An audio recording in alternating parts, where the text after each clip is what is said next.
बिस्मिल्लाहिर्रहमानिर्रहीम, अस्सलाम वालेकुम। मेरा नाम डॉक्टर आसिफ रज़ा ज़ैदी है। I am assistant professor of gastroenterology and hepatology Sheikh Zayed hospital and I am working as a consultant gastroenterologist at Farooq hospital. मैं आज आपको मेडिकल टॉपिक से हट के एक डिफरेंट बात करने लगा हूँ, जिसमें जो टॉपिक है वो ये है कि भाईचारा, जेलसी, हसद और आबाई जायदाद का जो अलमिया है उसके ऊपर हम बात करने लगे कि क्या वजूहात हैं कि कल तक जो एक नेस्ट था, एक घोंसला था जिसमें तमाम बचपन में एक बहन भाई एक ही बर्तन में बैठ के खाना खाते थे, एक ही जगह खेलते थे, कूदते थे, बड़े होकर एक दूसरे के दुश्मन क्यों बन जाते हैं? क्या वजह है? जिस आबाई घर में बाप दादा की दुआएं, माँ की मोहब्बत, बचपन की यादें होती थीं, अब वो घर झगड़े, हसद के बंटवारे की वजह बन जाता है और पुराना घर गिर के एक अंबार की शक्ल में पड़ा हुआ होता है गाँव में। और अक्सर देखा गया है कि लोगों के अपने भाइयों के 2-2, 3-3 करोड़ के घर होते हैं और वो सिर्फ एक 5 से 10-20 लाख का घर एक है, वो एक वजह तस्फिया होता है। और वो भाई जिनके 2-2, 2.5 करोड़ के घरों में रह रहे हैं, वो 10-15 लाख का या 25 लाख का, 30 लाख का घर है, उसके ऊपर जो है वो सारी ज़िंदगी बातचीत करना छोड़ जाते हैं। आज इस टॉपिक पे ऊपर बात करेंगे कि भाईचारे में भाइयों के दरमियान हसद और आबाई जायदाद के इस अलमे में, जिसमें अक्सर लोग घर संभालने के बजाय इसे बेचकर पैसा बांटना चाहते हैं। ऐसा क्यों होता है? पहले बात करेंगे भाईचारा है क्या। भाईचारा सिर्फ खून का रिश्ता नहीं होता। भाईचारा एक एहसास है, एक जिम्मेदारी है, एक दूसरे को इज्जत देना है, एक दूसरे की पर्दापोशी का नाम है। भाई वो होता है जो बाप के बाद सहारा बनता है, माँ के बाद दुआओं का जरिया बनता है और मुश्किल वक्त में दीवार बन के आपके आगे खड़ा होता है। लेकिन अफसोस में बहुत से घरों में भाईचारा का बहुत ज़्यादा फुकदान होता जा रहा है। छोटी छोटी बातों पे रंजिशें हैं, पैसे पे इख्तलाफात हैं, विरासत पे झगड़े हैं और दूसरों की बातों में आकर भाई भाई से दूर होता चला जाता है। अब बात करेंगे कि भाई भाई से एनविस हसद करना क्यों शुरू कर देता है। हसद की सबसे बड़ी वजह ये होती है कि जब वो अपना मवाजना शुरू कर देता है, अपना मुकाबला शुरू कर देता है दूसरे भाई के साथ। जब एक भाई देखता है कि दूसरा भाई ज़्यादा कामयाब हो गया है, अच्छा घर बना रहा है, कारोबार कर रहा है, या वालिदैन, उसके दोस्त यार उसकी तारीफ कर रहे हैं, तो दिल में एक अजीब सी जलन पैदा हो जाती है। ये जलन आहिस्ता आहिस्ता हसद बन जाती है और फिर भाई सोचता है कि इसके पास ज़्यादा क्यों है, वालिदैन इसको ज़्यादा अहमियत क्यों देते हैं, जायदाद में इसका हिस्सा ज़्यादा क्यों है, तरक्की इसने कैसे ज़्यादा कर ली।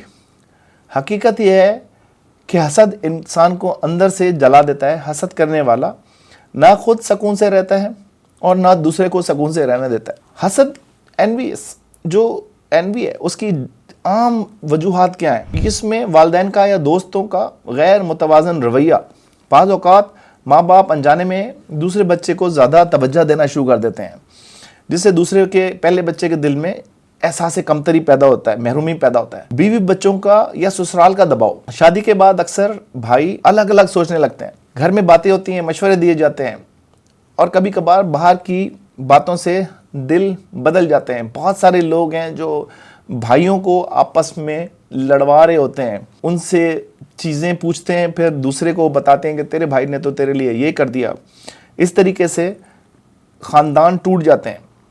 पैसे की कशिश, पैसा एक इम्तिहान है। जिस घर में मोहब्बत कमज़ोर हो जाए, पैसा दरमियान में आ जाता है, वहाँ पे रिश्ते टूटना शुरू हो जाते हैं। अना और ज़िद, भाइयों में सबसे बड़ी जो लड़ाई की वजह है वो अना है। अना में ये है कि हर शख्स कहता है कि मैं बड़ा हूँ, मुझे ज़्यादा आता है, मेरी बात मानी जाए, माशरे में मेरा नाम हो, मेरी वजूहात हो, मेरी अना है। ये ख़ानदानों को तोड़ के रख देती है। अब बात करते हैं आबाई जायदाद का मसला। आबाई जायदाद सिर्फ ईंटों और सीमेंट का नाम नहीं है, वो घरों का ख़जाना होता है। इस घर में वालिदैन अपनी ज़िंदगी गुजारती है, उस घर में यादें होती हैं, उस घर में वालिदैन की खुशबू होती है, उस सन में बच्चे खेले होते हैं, इस छत के नीचे बहन भाई पले बड़े होते हैं, इस जगह माँ ने दुआएं दी हुई होती हैं, बाप ने सारी ज़िंदगी कमाई की हुई होती है।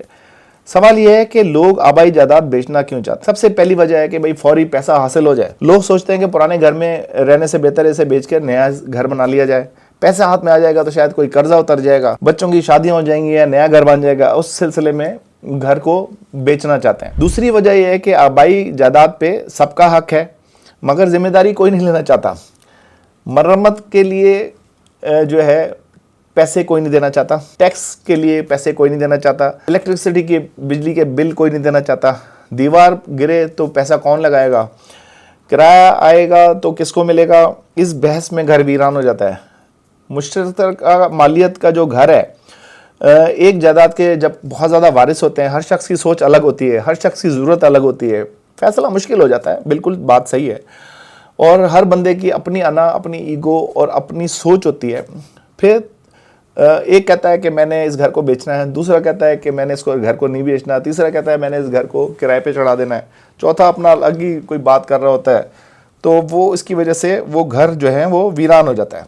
चाहे छुपाएं ना छुपाएं, भाई एक दूसरे पे शक करने लगते हैं। ये मेरा हिस्सा खा जाएगा, ये घर अपना नाम करवाना चाहता है, ये किराया छुपा रहा है, या इसने कम पैसों में ये जायदाद खरीद लेगा, ये कल को ज़्यादा पैसों में बेच देगा, इसने अपने वालिदैन से कुछ हिस्सा जो है वो कोई चीज़ लिखवा तो नहीं ली। ये शक मोहब्बत को खा जाता है। पांचवी वजह यह है कि नई नस्ल का आबाई घर से ताल्लुक ही कम हो गया। बच्चे शहर बैरून मुल्क में जाके रह रहे हैं या अलग अलग मुल्कों में खड़े होते हैं। यहाँ पे डिफेंस में आप चले जाएं, करोड़ों रुपए की प्रॉपर्टीज़ हैं, करोड़ों रुपए के 25-25 करोड़ के घर खाली पड़े हुए हैं, वहाँ कोई रहता नहीं है। बेटा कनाडा में या न्यूयॉर्क के एक छोटे से मैनहट्टन के फ्लैट में रह रहा होता है, लेकिन यहाँ पे 40-40 करोड़ का घर उसका खाली पड़ा हुआ है, वहाँ पे कोई नहीं रह रहा होता। उनका सबसे ज़्यादा ये होता है कि हमें ये घर बिक जाएगा तो हमें डॉलर्स आ जाएंगे, हमारा शायद मैनहट्टन में या न्यूयॉर्क में या किसी और जगह बैरून मुल्क में हमने रहना है, यहाँ तो पाकिस्तान में हमने रहना ही नहीं है। ये भी एक बहुत बड़ी वजह है। आबाई जायदाद को बेचना हमेशा गलत नहीं होता, हर आबाई जायदाद को रखना मुमकिन नहीं होता।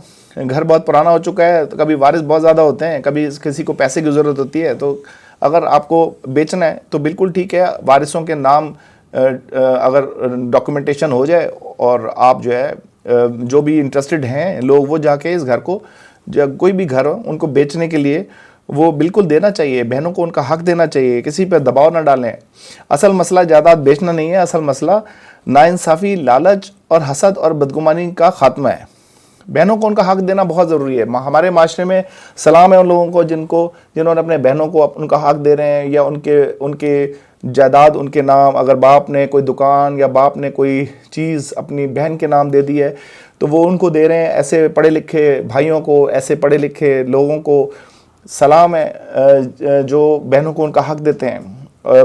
अक्सर तो ये होता है कि बहन ने अगर शादी कर ली है तो वो किसी और के बच्चे पैदा कर रही है, तो उस तक वो जायदाद का हिस्सा ना जाए तो वो हिस्सा बहन का खा लिया जाता है। तो अब हल क्या है? भाइयों को चाहिए कि ज़िंदगी में जायदाद के मामले साफ़ करें, तहरीरी शक्ल में क्लियर करें ताकि बाद में झगड़े ना हो।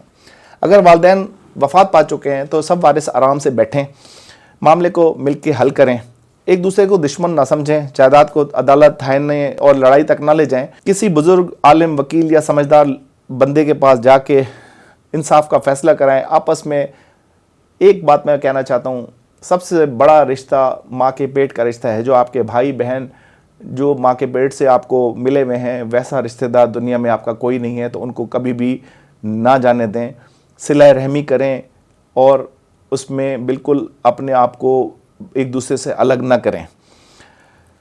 याद रखें, दोबारा पैसा आ सकता है, ज़मीन दोबारा खरीदी जा सकती है, घर दोबारा बन सकता है, लेकिन टूटा हुआ भाईचारा आसानी से नहीं मिलता। जब माँ बाप जिंदा होते हैं तो सब एक जगह जमा हो जाते हैं।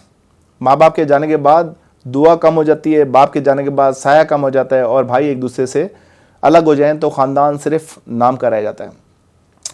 अगर आप भाई घर रख सकते हैं तो रखें, मोहब्बत की निशानी है।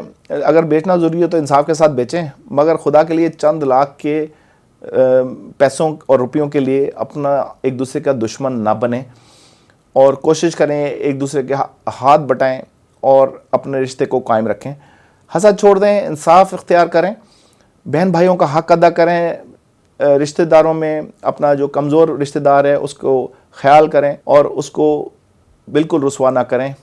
उसके लिए बहुत ज़रूरी है कि उसका ख्याल रखा जाए, क्योंकि वो आपके बाप का बेटा है, आपका ही बहन भाई है, आपका ही खून है, आपके ऊपर सबसे पहला हक उसी का है।